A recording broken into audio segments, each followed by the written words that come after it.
Welcome to our webinar, Food Insecurity and the Right to Food in BC. Thank you for joining us. This webinar discusses a critical topic that affects many people globally, in Canada, in BC, and locally. You'll hear from 3 speakers who are experts in food insecurity. I'll share a brief overview of the new BC-SIS e-learning module on the same subject. It will be released in the coming weeks. Our 3 notable speakers today are Graham Riches, Professor Emeritus and former Director of the UBC School of Social Work. Graham's work is internationally recognized and includes consulting on the right to food with the United Nations Food and Agriculture Organization. Zahra Kim is the Food Networks Coordinator with the Vancouver Neighbourhood Food Networks. Zahra is an advocate for food security, food justice, and racial justice. Zara Esmail is Executive Director of South Vancouver Neighbourhood House and Marpole Neighbourhood House. Her extensive portfolio includes food security work. I've learned a lot from my conversations with our speakers as subject matter experts on this e-learning project. We're grateful for their participation and sharing their knowledge. I'll tell you more about each of our speakers when I introduce them in more detail. Our speakers are joining us virtually today. We have a large group participating with more than 150 registered from a wide range of organizations across the province. We appreciate your being with us. My name is Laurie Cameron, and I'm your webinar host today. My position is AMSSA Provincial Integration Program Manager. I provide sector supports for the BC-SIS program. My colleagues Con Araslin, AMSSA Multimedia Specialist, and Alice Podell, AMSSA Program Coordinator, are handling the technical side of things. I'm speaking to you from the AMSSA office in Burnaby. We acknowledge that the land AMSSA works from is on the unceded territories of the Musqueam, Squamish, and Tsleil-Waututh nations. We acknowledge the land itself and the people that have taken care of the land for the last 15,000 years. I'm grateful to Norm Leach, our mentor, for sharing that thoughtful insight about land acknowledgement. We gratefully acknowledge the financial support of the province of British Columbia through the Ministry of Jobs, Economic Development and Competitiveness. They've supported this webinar as well as the e-learning module it introduces. Through the BC Settlement and Integration Services Program, or BC-SIS, the province of BC supports the social and economic integration of newcomers who are not eligible for services under federal programs. BC-SIS funds service provider organizations across the province to support newcomers and achieve positive settlement outcomes. The webinar today is delivered by AMSSA. AMSSA is a province-wide association that strengthens 80 member agencies and other stakeholders serving immigrants and building culturally inclusive communities. We provide the knowledge, resources, and support they need to fulfill their mandates. AMSSA works to address emerging issues and build capacity for the BC settlement sector. Visit our newly updated website at amssa.org. You'll find settlement and integration resources, the AMSSA Institute for E-Learning, which has webinar recordings, e-learning modules, AMSSA talks, podcasts, and lectures on a wide variety of topics. You'll find diversity and inclusion workshops, and of course, the Migrant Worker Hub. This webinar is being recorded. After editing, it will be posted on the AMSSA website.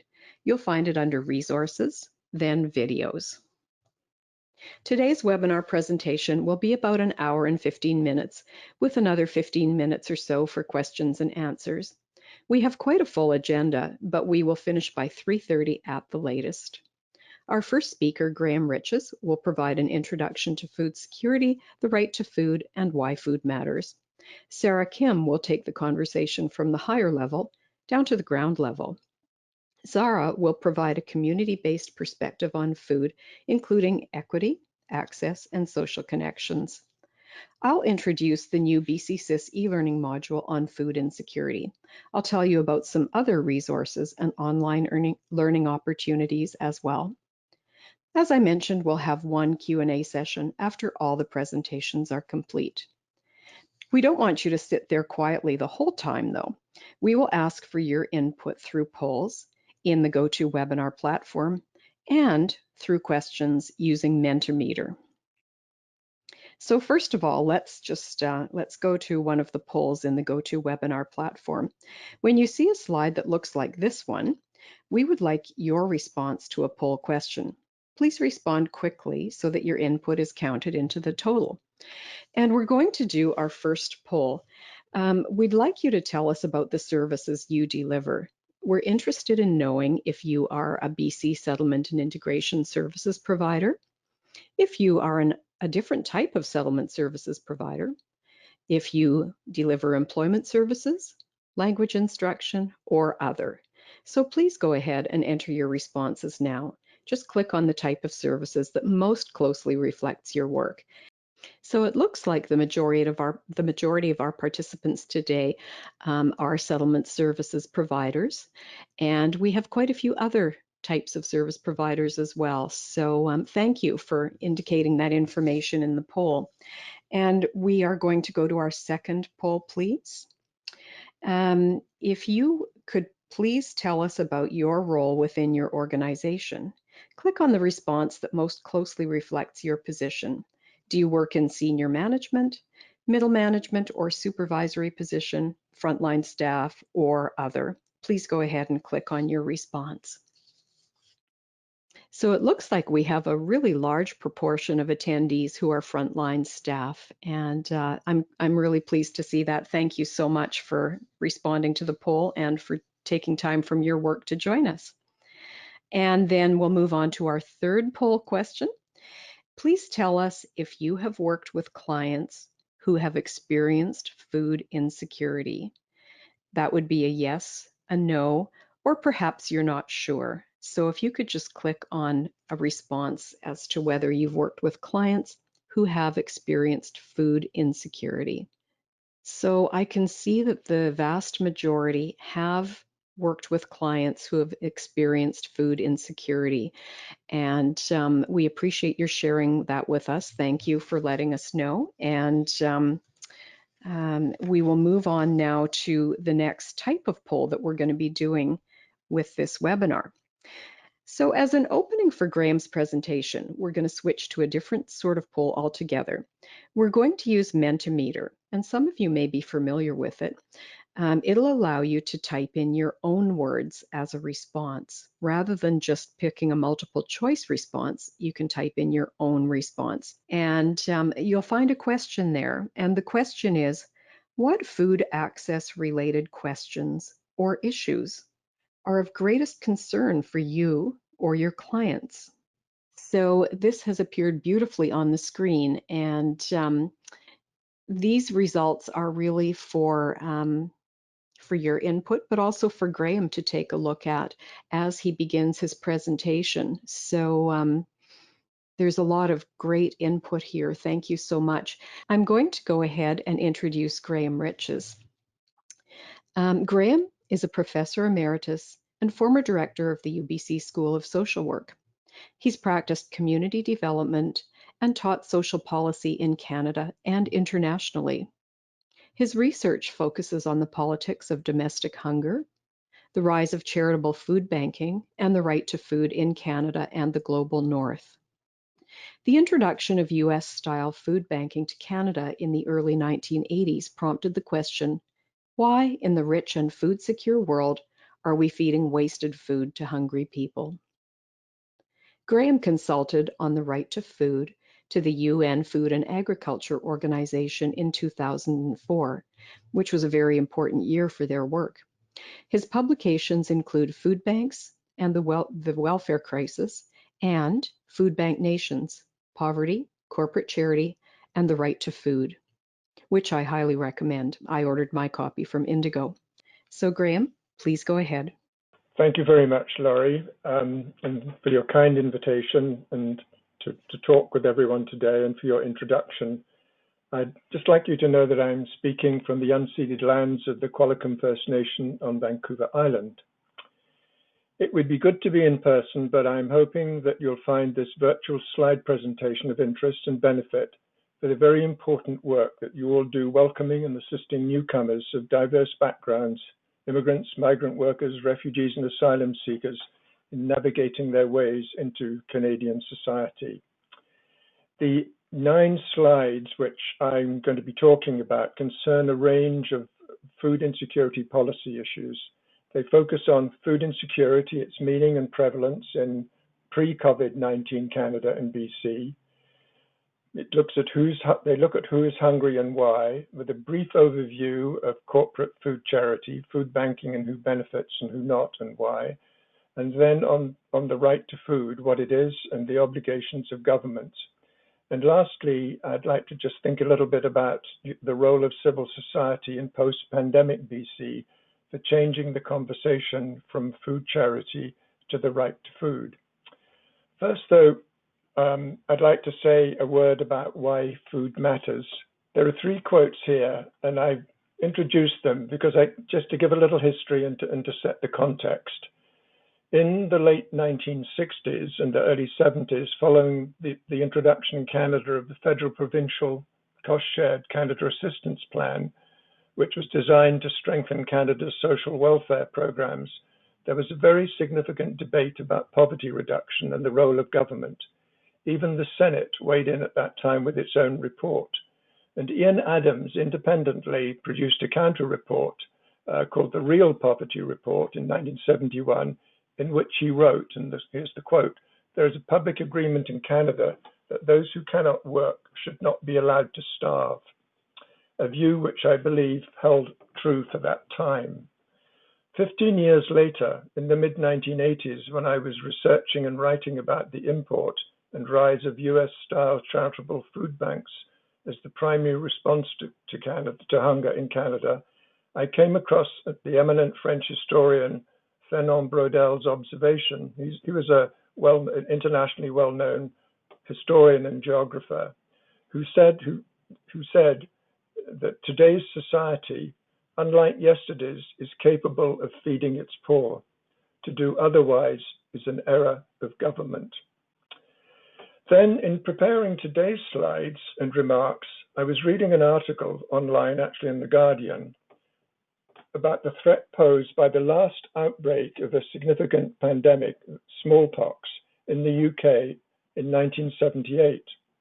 And I read a quote by Dr. Surinder Bakshi, a UK immigrant originally from Tanzania, who'd been appointed as the medical officer for environmental health in Birmingham in the UK, which is the UK's second largest city, a position I think akin to Dr. Bonnie Henry's today, in which he said, "In every outbreak, in every pandemic outbreak I've dealt with, the first thing that comes to my mind is, where's the food?" And I think in this context, it's clear that food clearly matters. So I was just briefly having a look at the response to the question, and I can see that, with 71% of you and maybe others not sure, all having a significant majority indicating yes, that food is a matter for people who are new arrivals or dealing and struggling, as they try to settle into Canadian society. And I think this is significant. I haven't got time to go through them here, but I think what I'm going to be talking about will actually relate and respond to these questions in a broad sort of policy framework, not specifically at the level of what do you actually do, which I think is clearly a significant matter. But I think what we're talking about here is, yes, food clearly matters. First of all, because it's a basic human need. It's essential to nutrition, diet, health, and individual and family well-being, and of course to life itself. It's a private matter. It's been described as an intimate commodity. It's the only thing we actually take inside ourselves. We are what we eat, and I think that's very crucial sort of to understand that. And food is also essential, and I think in the context of AMSSA's work, this is critical. It's essential to personal, ethnic, cultural, and national identity. We are also who we are through what we buy, cook, and eat, and we have different food preferences reflecting who we are and where we come from. And it's important also to talk about food belonging to us all. It's an economic, community, and social good. It connects us all. It's long been recognized as a human right under international law, and as an economic, social, and cultural, and indeed indigenous right. Yet, having said all that, my view, having sort of been thinking about these things for 30 years or more, is that food is very often taken for granted. Even before COVID-19 struck, food insecurity had become a national crisis in Canada and actually has been called by well-known public health experts a public health crisis. So let's first take a look at household food insecurity through the eyes of the StatsCan Canadian Community Health Survey. What the slide is telling us essentially is that household food insecurity is an income and not a food problem. That may be open to debate, but this is what the research is telling us. There's an important distinction between food security on the one hand and food insecurity on the other. Food insecurity as defined by BC Public Health talks of access, but with a focus on availability. In other words, on the sustainable production of healthy food, on the supply of food, nutritious, safe, and healthy. Whereas food insecurity, as defined by the National Canadian Community Health Survey, is, and I underline this here, the inadequate or insecure access to food due to financial constraints. In other words, not enough money to purchase food in socially acceptable ways. Well, how do we know this? What's the evidence? Well, since 2005, the StatsCan National Canadian Survey conducted with the provinces and with a food insecurity module has held biannual, now annual, population-based household surveys across the country, asking people, there are 18 questions about their experiences with food and food insecurity. Households are found to be food insecure if able to afford to feed themselves and their families. And that's at a rate of possibly about sort of 85 to sort of 88% of households will report being food secure. But food security, according to the survey, takes account of three different measures or criteria. People who are marginally food insecure, who worry about not having enough food. Moderately food insecure, people relying on low-cost foods and unable to afford balanced meals. And people who are severely food insecure, skipping or cutting the sized meals, not enough to eat, with the most extreme going days without eating. In other words, people being hungry. And I think it's important also to recognize that the term food insecurity has been called the official euphemism for hunger. This was by Janet Poppendieck, a well-known international expert in the US who writes about these matters. There are a lot of numbers on this slide. Let me see if I can explain it. I mean, it looks at the prevalence of household food insecurity in Canada and BC. And this official data is for 2017 to 18. That's the latest data. It tells us that even before COVID-19, even before the pandemic, we have a growing national emergency of domestic hunger, a crisis of income poverty and inequality, and a public health crisis. And the figures that are reported here are actually, it's a growing crisis. The figures as reported since 2005 are the highest yet. But they are also still underestimates because they don't include First Nations people and they don't include the homeless, for example. So looking from the top to the bottom of the slide, we should note the following and check out the NBs, the nota benes. I think they're important. Canada, in 2017-18, there were 1.8 million food insecure households, 12.7% of households in Canada, 1 in 8. And that comprised 4.4 million individuals, including 1.2 million children.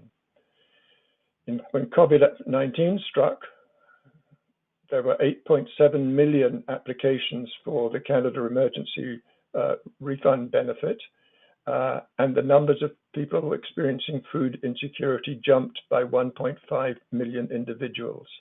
1 in 7 Canadians experience food insecurity, up to 14.6% from 10.5%. In British Columbia, which is, I think, probably where we're most focused and most concerned, there were 550,000, sort of over 500,000 British Columbians experiencing some level of food insecurity, including 1 in 6 children in the province. When COVID-19 struck, British Columbia saw 1.1 million applications, unique applications from people applying for the CERB benefit, and actually which really accounted to a doubling of food insecurity. What I would say about these figures is that they're further evidence, as the pandemic strikes, of food insecurity being an income problem. People literally do need money in their pockets if they're going to be able to acquire food. Other interesting, important facts actually from this research is that the working poor comprise 68% of food insecure households. This isn't simply a question of people being on benefits or being on EI or being on pensions. 68% are actually working, they're in jobs, probably largely part-time, precarious employment. And another important factor that comes from this data is that, this is BC data, is that 66% of social assistance households, people who are on benefits, are food insecure. So that's telling us that these benefits are not adequate to enable people to buy their food and pay the rent. And as I've noted sort of earlier, this data is largely underestimates because certain groups, categories of people are excluded, the homeless and First Nations people living on reserve. I also included here an observation about diversity and maybe discrimination, because one's racial, cultural, indigenous status is a strong indicator of being at greater risk of food insecurity. This is by the Proof research team at the University of Toronto.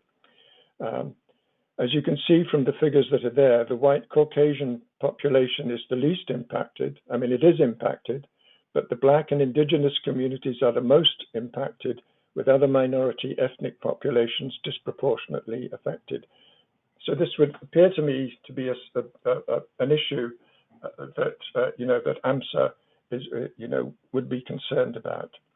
And finally, in terms of actually looking at the scale of the problem, it's important to think about food bank numbers. Now, Food Banks Canada in 2019, through its Hunger Count survey, reports 1 million people visiting a food bank. BC Food Banks is 124,000 people visited a food bank, and the Greater Vancouver Food Bank actually in 2020 says, and this data is very difficult to find, but it's on their website, 8,000 people going there monthly. Now, I think one of the problems with this data is that the food banks count the visits that people are making. Well, visits you could visit once or you could visit 5 times, but it would still be counted as one visit. So it's very difficult to compare food bank visits and to use it as an estimate of the scale of food insecurity in the country, because these are not randomized, these stratified surveys that are conducted in professional ways. I think that's important to point out. There has certainly been a surge in food bank use, but it's also an indication of the serious nature of the problem. But it's not actually telling us who the many people are who are food insecure. Notably, only 1 in 5 severely food insecure individuals use food banks. A further point I'd just make at the end here, because I think it is a matter of concern, is that the survey, the Canadian Community Health Survey, which was conducted biannually and now annually. In 2019-2020, the BC government, Public Health, opted out of being included in that survey. So we don't really have very good figures. This is a real problem, something that maybe people might be interested in talking about later. So let's then have a look at the causes of why people are hungry. So there's a lot going on in this slide as well. I'm sorry about that. There's a lot going on in all the slides. You could actually sort of write a thesis about each one. But I'm trying to encapsulate here sort of very quickly, in shorthand almost, what one can understand as the major reasons why we have food insecurity. And The first one has to do with, I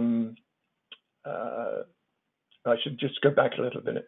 The slide points to 4 key reasons, they're emboldened in red, why food insecurity in BC and Canada, including the US and rich world nations, is so prevalent today.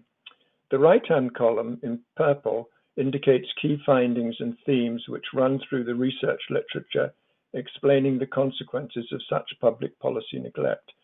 The state governments abandoning their collective post-World War II welfare state responsibilities for ensuring people's basic food needs are met and handing them over to the corporate capture of big food charity and local communities. So the key reasons are financial constraints. I think it's really a polite way to speak about the multiple and interrelated risk factors for food security faced by vulnerable populations experiencing deep income, and I've indicated them there on the slide. But in a broader context of social inequality and unfair income distribution, low wages and inadequate social assistance are really only the tip of the iceberg. And then there's the pernicious doctrine of neoliberalism, which has been with us since Reagan and Thatcher in the early 80s, and actually when Mulroney and others, and actually all political federal provincial governments by and large have taken hold of and implemented. And a global force, it has deeply influenced Canadian and BC economic and social policy. Yes, high incomes, good work for some, but not for those with precarious employment resulting from privatization, deregulation, downloading, and cutbacks. Widespread domestic hunger for many reasons has been the consequence, and it's what I have called, it's really the moral vacuum at the center of such policies. Now, as the appeal of neoliberalism grew, domestic hunger, and I think this is very important if one wants to think critically and constructively actually about the food bank question, domestic hunger was socially constructed as a matter for charity.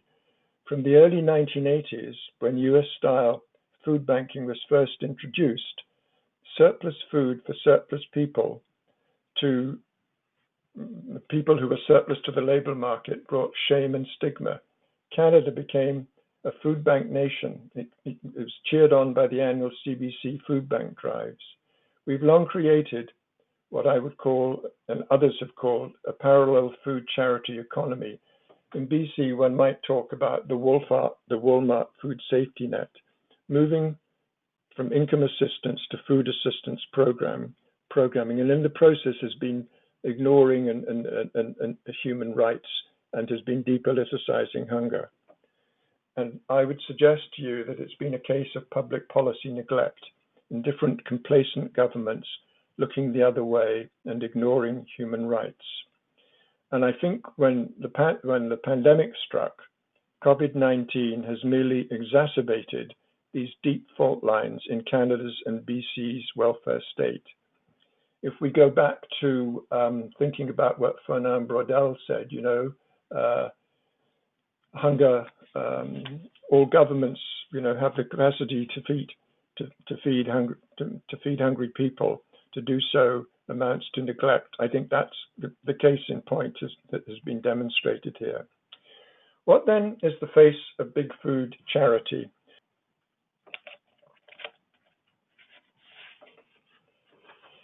So these 3 slides are full of corporate logos from the websites of Food Banks Canada, the Ontario Association of Food Banks, and Food Banks BC. For reasons of time, I'm presenting them in lieu of a number of the slides tracing the rise of US-style food banks from their origin in 1967 in Phoenix, Arizona, to Western Canada, to Edmonton, to Calgary, to Vancouver and Regina between 1981 and 1983, and then across the country, which actually saw the establishment of the Canadian Association of Food Banks in 1989 and its 2006 reorganization as Food Banks Canada, and the co-founder of the Global Food Banking Network based in Chicago and the Food Bank Leadership Institute in Houston, Texas, with links to the European Federation of Food Banks, which actually now operate internationally and globally. And all the while this process was going on, they had the backing or the indifference or the backing in different ways of provincial, national, and transnational the corporate food retail sector, big food and big ag. You'll see many familiar corporate logos from the slides: Walmart, Cargill, Campbell's, Karl Heinz, PepsiCo. You might want to ask what PepsiCo has to do with food security. And here in Ontario, you'll see the Ontario Association of Food Banks. This is all on websites, by the way. I haven't made this up. This is actually how they promote themselves. The leadership partners, IBM, other sort of non-food related issues, Loblaws, Food Partners, Kraft Canada, Maple Leaf, financial partners on the right, fresh food program partners. Yes, food banks are changing somewhat in trying to provide fresh food, and also media partners, the CBC and the Toronto Star. And I think that to me is a question that, again, one might be of interest. Why is the CBC promoting food banks as it does? It's not that people shouldn't give to food banks, but it's a publicly funded organization, actually media organization, should that be its role? That would be an interesting comment. So this is the corporate capture of food charity BC style. The other organizations earlier in these last three slides actually are involved as well in the BC operation, but here this is really the supermarkets in BC, and there are others. I mean, this is as much as I could glean from the food bank, from Food Banks BC. In the late US Senator John McCain in the US actually called food banks a simple and great idea. And I think 35 years on in Canada, we should perhaps be asking who benefits and why from this warehouse model of food waste and surplus food redistribution. So this slide is about big food, corporate charity, who benefits and why. From the food bank safety net, which is shoring up our publicly underfunded social safety net. How effective is it?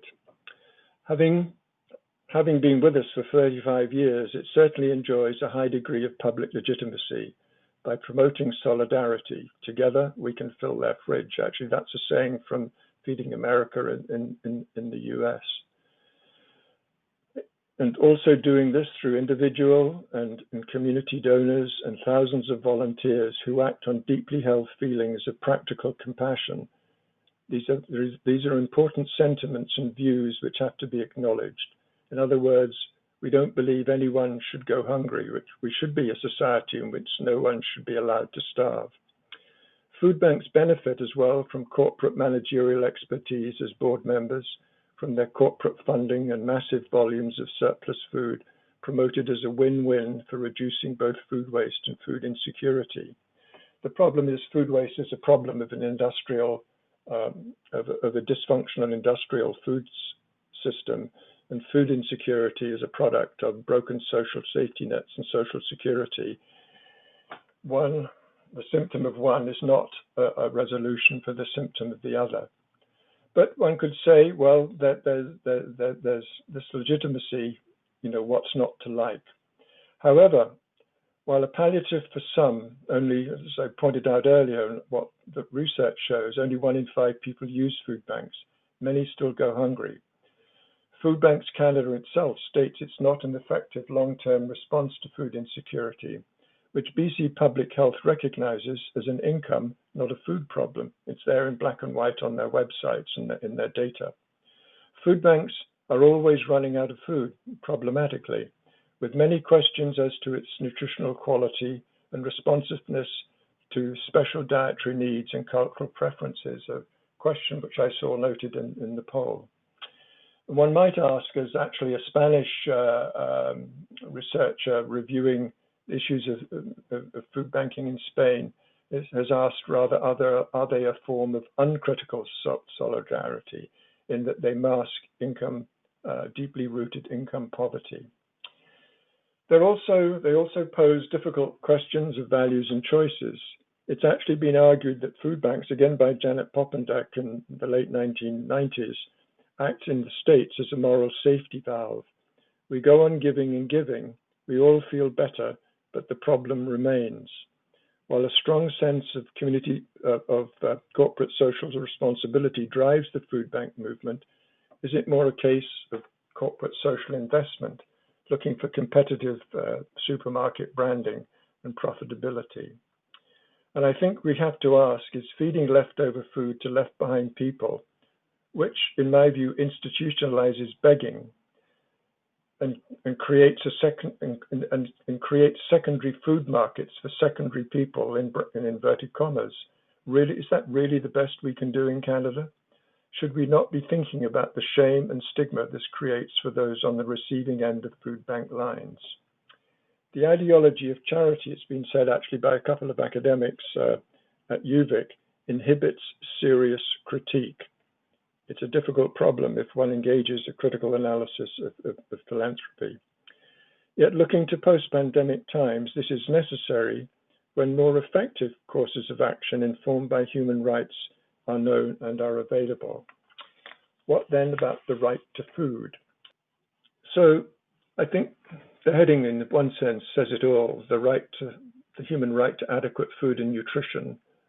We are all rights holders. I first came across the right to food when researching the rise of food banks in Canada in the mid-1980s, and have wondered ever since why wealthy and food-secure Canada, with at that time a well-developed social safety net, refuses to act upon its international obligations. Indeed, I think the problem is even more worrisome given that Canada is a country which exports huge amounts of grain and food, to feed hungry people around the world. The key points in the slide are that as human beings, we are all rights holders, individuals, families, communities. We enjoy a common humanity as expressed in the aftermath of the global devastation of World War II in 1948 in the signing of the Universal Declaration of Human Rights. As shown at the top of the slide, the rights which inform the UDHR are indivisible. Universality, human dignity, autonomy, participation, empowerment, accountability, transparency, non-discrimination, and the rule of law. Human dignity, understanding and respecting everyone is, I think, a critical component. But these principles are really interconnected. And I think they are particularly poignant maybe for AMSSA. I mean, in terms of your own vision and your own mission, where you talk about a just and equitable society in which everyone benefits from social and economic inclusion. And I would add there sort of cultural inclusion as well, because that seems to me, key to the work that you are doing. So I think that these rights, they comprise a joined up bundle of civil and political rights, the right to free speech, association, etc., and social, economic, and cultural rights, which are recognized in international law. The International Covenant on Economic, Social, and Cultural Rights was ratified in Canada in 1976. It's never, I should note, been ratified by the United States, but that's really another conversation. It would be an interesting conversation, given that this is from where we inherited food charity on a massive scale. But the covenant and the ratification by Canada of the covenant gives it the force of international law, moral, legal, and political obligations. Because ratification serves as it provides an international human rights instrument for guiding and monitoring the realization of these rights, including the right to food. And I'll say a little bit more about that in the next slide. But just a little bit more clarification. In 1999, the meaning of the right to food was clarified by a UN expert committee under General Comment 12, and you will see that its focus is on economic access at all times to food or the means for its procurement. In other words, people's capacity to feed themselves with choice and dignity, having enough cash in their pockets to shop for food like anybody else in normal and customary ways. The right to food is also a legal right. It's also a legal concept. It's a justiciable concept. It's potentially actionable through the courts. And it has been that attempts have been undertaken in the past, actually even at the level of the Supreme Court, to do this. Because a right is a right that if it can be claimed. Canada, though, has yet to entrench the right to food in the Constitution, in the Charter of Rights and Freedoms, and in domestic law. It's a task waiting to be fulfilled, though it should be noted that legislated social security benefits in our welfare state do confer a modicum of rights. There is one is able to appeal. But I think it has to be underlined that the right to food is not about charity. Charity, for example, cannot be claimed. It is what people do out of goodwill. But the right to food, nor is the right to food about government doing everything for everybody, but it is about the government as the primary duty bearer. That's the sort of legalese language for saying that governments actually are accountable and are collectively accountable, specifically in democratic societies. So what does the right to food mean in policy and practice? Again, a lot going on here, but actually I think it's fairly simple to break down.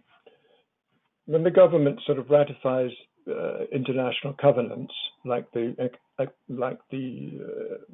Covenant on Economic, Social and Cultural Rights, or the Rights of the Child, or the Universal Declaration on the Rights of Indigenous People, or those with disabilities, or the Rights of Women, it provides obligations under international law. And it's a question of whether governments are going to be looking for achieving compliance, or the role that they might play in preventing violations. They assume obligations under international law to take steps to ensure the progressive realization of these rights, including the right to food to the maximum of their available resources. State obligations, and I've set them out here, are usually considered under three headings. Respect, that means refrain from interfering with or curtailing the enjoyment of the right. In other words, not taking measures depriving people of their access to food by neglecting inadequate minimum wages, by neglecting inadequate social assistance benefits, disability, EI benefits, through austerity policies, cutting, delaying, denying benefits, punitive welfare reforms, or the land appropriations of indigenous populations. And maybe one might want to consider this dependence on food charity to feed hungry people when the evidence shows that it's not actually an effective response. Another way of thinking about it that is used by the Office of the High Commission at the UN is protecting the right.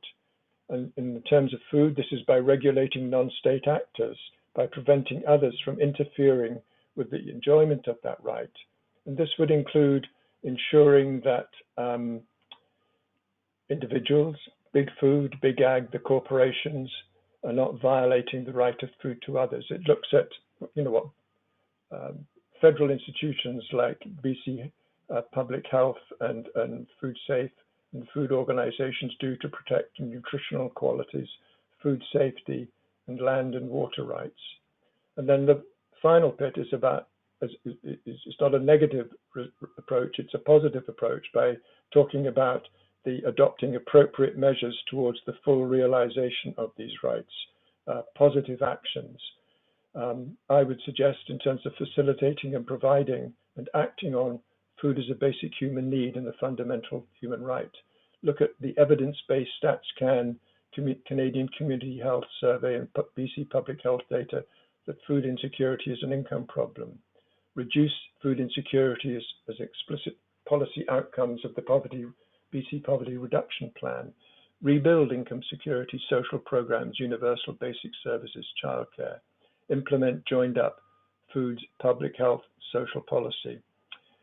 I also have written about exiting food banks, and I think if one's to exit food banks, we need an adequate basic income. We might be waiting in anticipation of the BC expert panel on basic income, which is to report in December.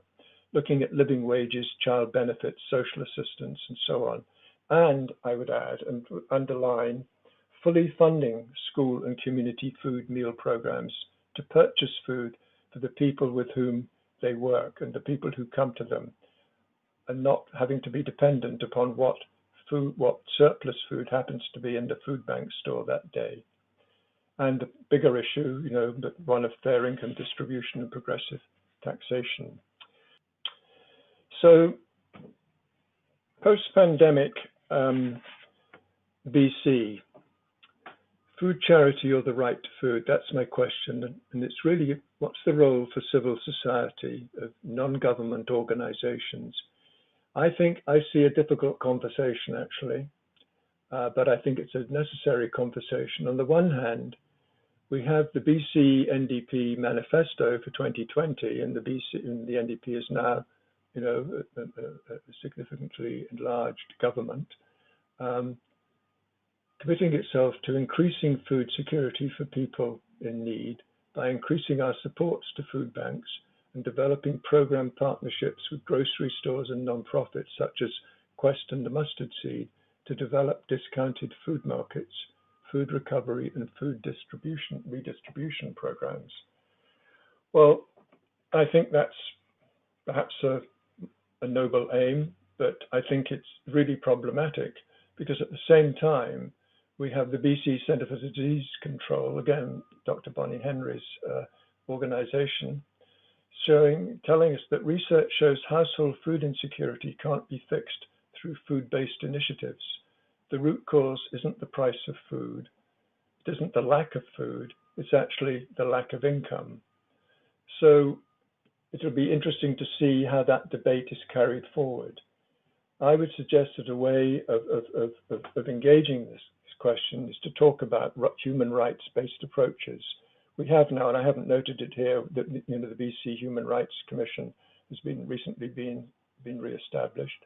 Perhaps we should be entrenching the International Covenant on Social and Economic Cultural Rights in BC legislation. We've done it with UNDRIP. Why shouldn't we do it with the broader international covenant? Indigenous food sovereignty, land, food, water rights is a key element in this as well. We need transparent UN periodic review processes. I'm not sure how many people are really aware in civil society or in the community that every 5 years, the government of Canada with the provinces has to report to the UN on the progresses it's making in realizing economic, social, and cultural rights, including the right to food. Civil society is able to be a part of that discussion. It's a question. Are agencies actually a part? Is AMSSA a part of this discussion when it comes to looking at what progress is being made? That is a way of holding governments to account. And then I think there's a broader question of human rights education, of what is actually occurring in the schools, in academia, yes, in academic curriculum, I would add, in the civil servant, how much do our civil servants actually, are they aware of these human rights-based approaches, and in non-profits? And I'll finish with a quote from Louise Arbor. Louise Arbor, as many of you will know, is from Quebec. She was a member of the Supreme Court of Canada, and then went on to be the head of the Office of the UN Office of Human Rights. And she's written a lot about these issues. And there's a quote from her: "There'll always be a place for charity, but charitable responses are not an effective, principled, or sustainable substitute for enforceable human rights guarantees." Thank you very much. I hope it was of interest. Thank you very much, Graham. We really appreciate your presentation and all the detail that you've provided. We're going to jump right into Sarah's presentation, and I'll just do a little bit of an introduction again to Sarah. Sarah Kim is a passionate advocate for food security, food justice, and racial justice. In her role as the Food Networks coordinator with the Vancouver Neighbourhood Food Networks, she brings community members together around food to grow their autonomy, relationships, and resiliency together. Please go ahead, Zahra. Hi there. Thank you, Lori and AMSSA, Con, and Alice for your support, for inviting me here, and to everyone who is joining us on this webinar. It's a pleasure and honor to be here. I want to acknowledge that I am speaking to you from the unceded stolen lands of the Squamish, Musqueam, and Tsleil-Waututh peoples. I recognize that throughout this pandemic, we've experienced so many changes and so much uncertainty, and the thing that grounds me, that continues to ground me, is the land that supports me and supports all of us, and keeps us upright and keeps us going throughout our days. And so I'm very grateful to the nurturers and carers of the lands that I'm on, and I hope that you will take some time to pause and reflect on the peoples who have stewarded your lands that you're on, and also your ancestors and family, and their relations to the lands that they have come from. When I think about my relationship to food security, again, it's also important to think about our relationships to land. When I think about my relationship to food security, I'm a systems thinker, I'm a big picture thinker, and so I can't help but think about the bigger and broader food system, which includes land and production and growing food. And so as you can see here, the food system, there's production, and I often think about, who are the people who are growing our food and what types of conditions are they in? I know some of you are working with migrant workers, and so thinking about their relationship to land and the conditions that they're going through to grow the food that we're eating.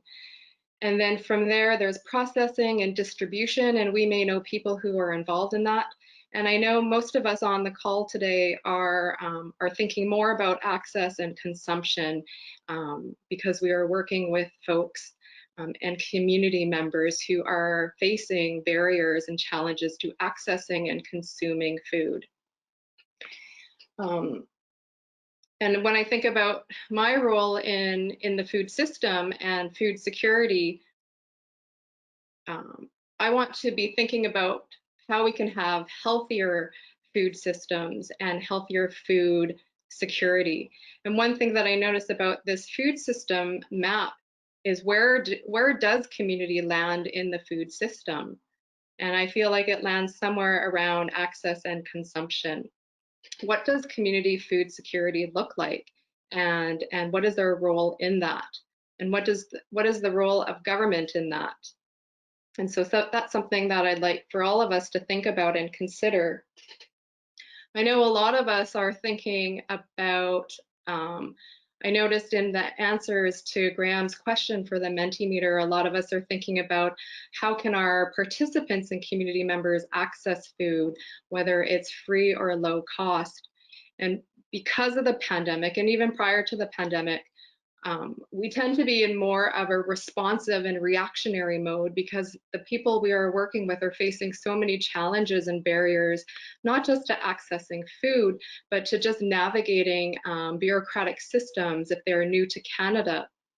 And so we, in our roles at work, and we really want to be able to help people, but we tend to, in a crisis like we are in the pandemic, we tend to take more of a reactionary and responsive mode. And I see this particularly when it comes to food security and so many people needing access to food right now. But something that we tend not to think about is kind of the bigger picture. Why are so many people needing access to food? That reactionary and responsive mode, I find, is more downstream thinking, where if we were able to think more upstream and think more about the causes as to why people are facing food insecurity, and then if we can ask those questions and unpack those questions, we can see the solutions and figure out the solutions so that people are not facing food insecurity. This is something that I've been really thinking about and advocating for throughout this pandemic, as I've been doing frontline work, frontline emergency work. I work at a neighborhood house, and some of my colleagues I know are on this call too, and I know that they are working with participants and community members who are also in need of food right now. So again, how can we be asking the questions of why are we seeing so many people needing access to food? And I know that that's a question that Graham was speaking to. And again, I noticed that someone had responded to Graham's Mentimeter question, asking how to work longer term and not just immediate. So again, to address that, how can we not just take the reactionary and responsive shorter term responses to food insecurity, but how can we actually be looking more upstream and longer term and thinking more of sustainable solutions? Because providing emergency food and even food banks and the services they offer, this is not a sustainable solution.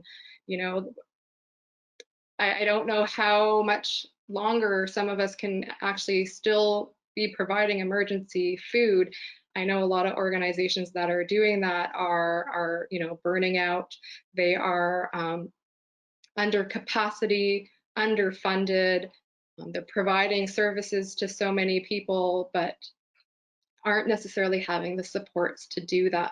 And I believe that many of the organizations you're working for probably never actually was working in food security or doing emergency food response. And I bet at this point you probably are, and which is one of the reasons why you're on this call with us. So for me, I feel like if we want to be addressing these larger issues that we're seeing our community members facing, I think it's also really important for us to pause and reflect and ground ourselves into these questions and really just back to the basic. And so we're going to be using Mentimeter again, and I have a few questions that I want for us to reflect on. And they're quite simple questions, but I think at this time that we're at in the pandemic and being so reactionary and responsive, I think it's actually really great to take that time to reflect on what food means to us and what food security is to us and what type of future we would actually like to see. So if you're still on Menti, if you're not, you can go to menti.com and use the code 9779736. And the first question I'm asking is, why is food important to you? So I see a few answers here. Great, thank you. Yes, food definitely brings people together and that social connection. Sustenance and comfort, absolutely. It gives us energy. It gives us life. Community health, yes. Health, strength, celebration, yes, absolutely. So it's important for us to remember these things in our work, which I know can be really challenging when, again, we're in such a responsive and reactionary mode, particularly when we're working with folks who are facing those challenges of food insecurity. And we know that they understand these things too. Food is important to all of us. And as Graham mentioned, it is a human right for all of us. It's important for us to remember that. Yes, it's essential for well-being, absolutely. And when we think about well-being, it is not just physical health, but mental, emotional, spiritual health. Great, thank you. So the next question is going to be, what does food security mean to you? So I know that we've been talking a lot about food security, but I would like to understand, what does food security mean to you? Good nutrition, yes. And I appreciate the time that you're taking to respond to this question, because it is a big loaded one. And oftentimes we aren't even asked about what food security is. And you know what, we might actually still not even understand what it means, and that's okay too. Access with ease and dignity, absolutely. Enough food to eat, yes. To have food on the table. I like what someone said about being able to go to the grocery store and purchase my own items. Absolutely, and again, to me that demonstrates the autonomy that we can have to purchase the food, whether it's purchasing or even growing our own food, the food that we want to be eating, that we know that our bodies would like and appreciate, as opposed to going to a food bank or a food pantry and just be given food that we might not even know what it is, know how to prepare it. It might not actually be suitable for our cultural diets. So again, having the agency and autonomy to be able to purchase the food that we want, or to access the food that we want. Economic or home security, absolutely. So when we look at food, you know, that food system, food is so related to so many other systems, whether it's economic, housing, they all are tied to and linked to each other. If you're secure economically, then you can choose, go to the store and purchase the food you want. And if you have housing, you know, it means that, you know, you have that security again to be able to prepare your own food even. So oftentimes what I've noticed in my work in the past 8 months throughout the pandemic is because it's been so responsive and reactionary, and, you know, how do we provide food for thousands of people who need access to food? And so we're, you know, thinking about these challenges and barriers. And oftentimes you don't necessarily have the chance, and nobody actually asks us about the bigger picture, about, you know, our vision. And so I'd like to take the time to ask you, if you could look to the future, what would a food secure community look and feel like? Again, I feel like this is a question we don't often get asked, and I think it's really good to think about this, because again, it allows us to vision and to think about the communities and society we want to live in. And if we can think that way, we can actually think about the solutions we want to work towards and strive towards for our communities. So some of the answers here are: a nation that can help other nations, humanity, yes. Community gardens, equal access to food for all persons. Healthy, happy community. Oh, I really like this one. No need for emergency food supports. Absolutely. And so maybe I can take a little bit of time right now to just speak about the Vancouver Neighbourhood Food Networks and the work that we do. Prior to the pandemic, so the Vancouver Neighbourhood Food Networks are 14 food networks across the city of Vancouver. Many are housed within a neighborhood house or affiliated with a community center. And prior to the pandemic, the programs that we would offer were more around bringing community together and building relationships together, using food as the vehicle. And so it was actually not about emergency food response at all. Examples of programs could be community gardening programs, or community kitchens, food skills workshops. So it was really to build people's agency and resiliency using food as that vehicle. But when the pandemic hit, all of the food networks, because they had established those relationships, understood that many of our community members were facing barriers in access to food. And so at this point, a lot of the food networks are providing emergency food response, and we have been having conversations and discussions about how are we going to revert back to our regular programming, because we understand that right now what we're doing is not sustainable. So again, how do we how can we move forward from emergency food response and even the use of food banks? And I think that is where we as community members, and who are particularly those who work directly on the front lines with our community, this is where we can actually be thinking together and coming together to have these conversations, to think about the future and the communities we want to see. I know that Zara, my colleague, is going to be speaking to you about a very exciting example of a community food security project. So I just wanted to read this quote to you when we think about community food security and what that could look like. Community food security is about more than just meeting basic needs. It's about connecting and sharing with others while also nourishing yourself. As humans, food is our common denominator. It's the vehicle that brings us to the garden, the kitchen, and the table. And as we participate in growing, cooking, and sharing food, our bodies are nourished, but so are our spirits. These are the moments when we can see people's experiences start to shift from simply surviving to actually thriving. And this quote was taken from the book Take Back the Tray, which is written by Joshna Maharaj. Joshna is a chef here in Ontario, and her book Take Back the Tray has just been released this year. So thank you for taking the time to reflect and pause on our relationship to food security and how we would like to see community for food security thrive in our neighborhoods and communities. Thank you. Thank you so much, Sarah. Our third speaker is Zahra Esmail. She's the Executive Director of the South Vancouver Neighbourhood House, as well as the Marpole Neighbourhood House. And Zahra works with her diverse teams to build community connections and strengthen local neighbourhoods in South Vancouver. Food security work is an important part of her portfolio. And I will just let you go right ahead, Zahra, and then it'll go back to me after you're finished. Thank you so much.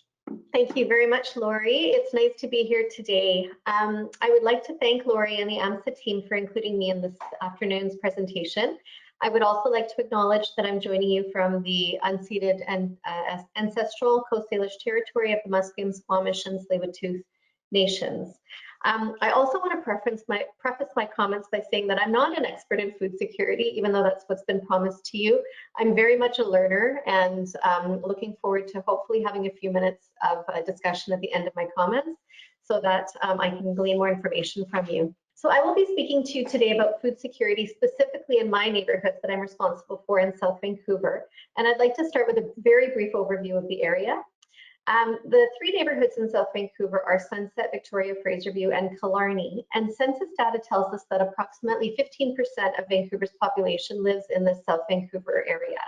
That's 102,000 people according to the latest BC stats from 2020. These three neighborhoods have the highest percentage of households with children in the city. They also are comprised of 80% racialized people, 56% newcomers to Canada, and 1 in 10 people does not have knowledge of English. It's a pretty sizable percentage of the population that, looking at that 15% of the population that lives in this area. And yet historic investment has been quite low in infrastructure development and funding for several decades. One of the questions that we've been pondering for a really long time is how does the demographics and composition and geographic location of these neighborhoods impact food security? How does it impact access? How does it impact equity?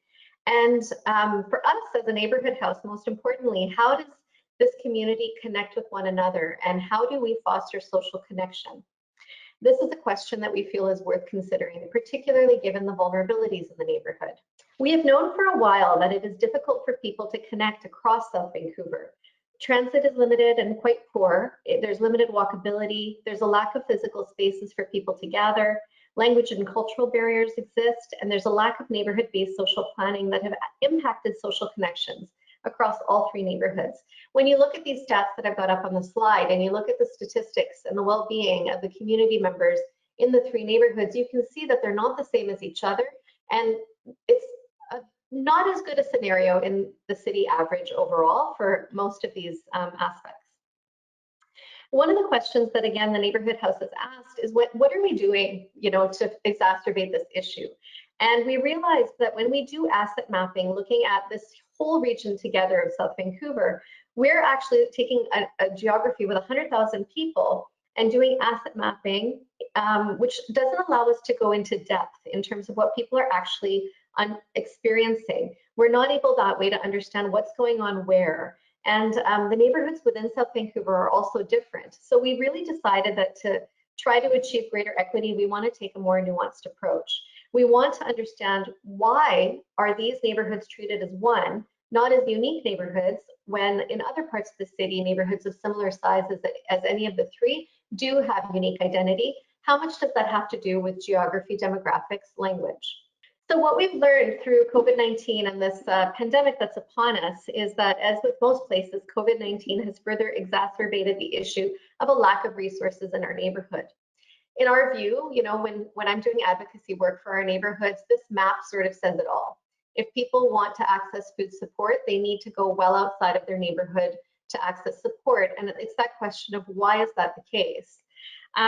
Some of the groups who are the most isolated, you know, as the statistics that I just mentioned, have these significant barriers to access, and it's inequitable. You know, where food assets lie across the city of Vancouver is not equally accessible to people in all parts of the city. I do believe, you know, this is probably an issue that might be relatable to some of you who have citywide or region-wide scope for your organizations. And so this is, you know, we're looking at the case study right now of South Vancouver, but this is an issue that's not uncommon in other areas as well.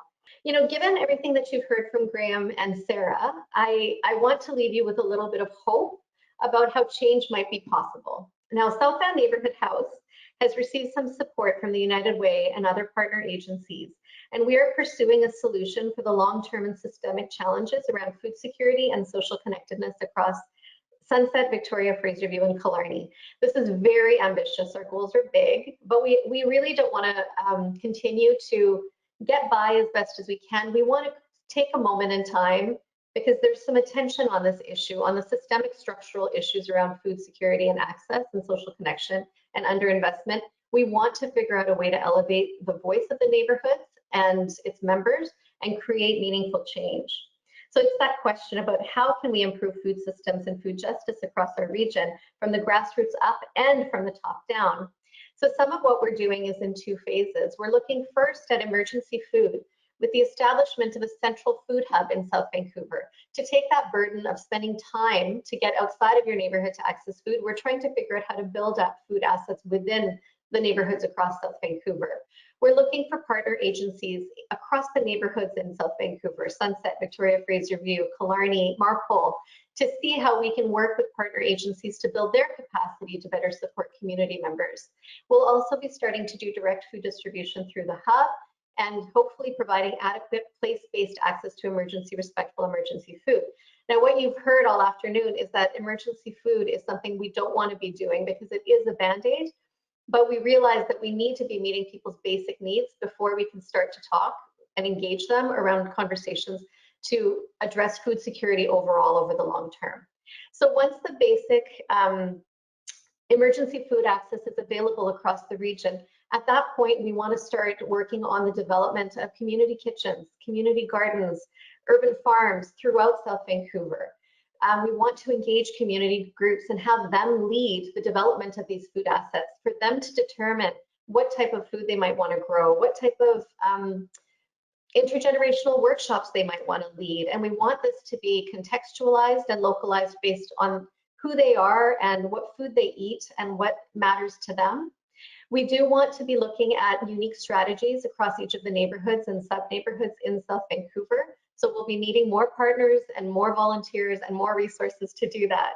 And ultimately, this is with a hope of creating a more just, culturally appropriate sector, and to have local residents leading, and to really finally see themselves as meaningful players in their community, and people who are able to make a difference. So with limited social connection and opportunities for meaningful community building, there's a lack of food security assets and opportunities. I think I've touched on this quite a bit. We are already, you know, from that vision that I shared, we're starting to set up this central food hub.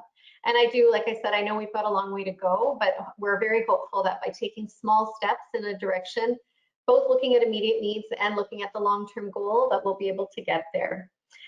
Ultimately, we want to use food as a tool to build social connection and relationship for people across South Vancouver. We want to see themselves as people who can contribute and make a difference. And we want to figure out ways to get them to wake up that advocacy voice that we all have deep within us and realize that it is part of their role and they have a right to be here. They do belong no matter what country they've come from, as much as any other settler belongs, I should say. And they have a right to be seen and a right to be heard. Finally, I think if I was to go through all of this, I'll be repeating myself. So I'll just leave you with this visual and a note to say that if any of you are interested in learning more about how we're trying to do this work, or if any of you would like to work with us to change that food asset map in South Vancouver and ultimately achieve greater long-term equity, we'd love to hear from you. My contact information is here, and I thank you all very much for your attention, and thank AMSSA and the other speakers for everything that they've done to elevate this important conversation. Thank you, Laurie. Thank you so much, Zara. And I have to thank all three of our speakers, Graham, Sarah, Zara, for sharing insights and their perspectives on food insecurity. You know, I'm sure that many of our participants feel the way that I do, that it's a really vast and an extremely important topic. We can all benefit from greater knowledge about food insecurity, especially in a year when COVID-19 means that households everywhere are facing greater difficulty accessing nutritious foods. We believe that it's an important topic to cover in an e-learning module. Our latest AMSSA e-learning module, Introduction to Food Insecurity, will be launched within the next few weeks. The link will be posted on AMSSA's website as soon as tech production is complete. The e-learning module is funded by the Ministry of Jobs, Economic Development and Competitiveness in support of BC SIS service delivery. However, all registrants and learners are welcome to take the course. There's no cost or fee to take the e-learning module. It can be taken at your convenience, at your own pace, individually or as a group. And a certificate of completion is provided after it's finished. So what we'll do is email all webinar participants the registration link as soon as it's available. The module is designed to give learners a comprehensive introduction to food insecurity. After the introduction and orientation, there's a chapter that sets the stage by explaining what is food insecurity, including some key definitions. The module provides a global view, then a detailed look at food insecurity in Canada, followed by BC. And these sections will all include stats and infographics.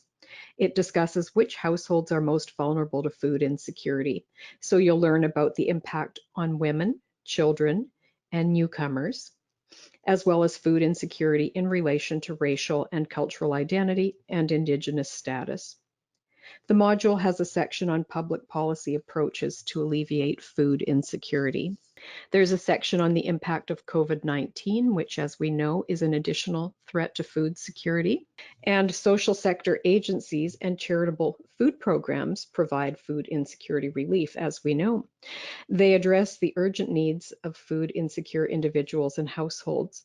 Across BC, there's a wide variety of agencies and programs that provide services, and this relief can be vital. The module includes a chapter that looks at some of the organizations working in different areas of the province, and it explains the various categories of services within the charitable food sector. So the module will include a downloadable PDF with these resources, which may be helpful for your client referrals. And when you visit AMSSA's updated website, you'll find all kinds of e-learning resources. The module that I mentioned today is one of 8 in a series of online training workshops that support frontline service delivery. You can find all of them on the website. We recently introduced the Informal English Language Learning Podcast, episode 1, and we will be introducing episode 2 in the coming weeks. Have to check that out too. And technically, we are out of time for questions. I'll go ahead and just say a final thank you to our speakers and participants, and mention again that we gratefully acknowledge the financial support of the province of BC through the Ministry of Jobs, Economic Development and Competitiveness for supporting the e-learning module series, as well as today's webinar. Thank you very much for attending, everybody. We really appreciate your participation, your feedback in the polls, and your questions. And thank you again for the important work you do and persevering through these difficult times. That's it for today. Thank you so much. Bye, everybody.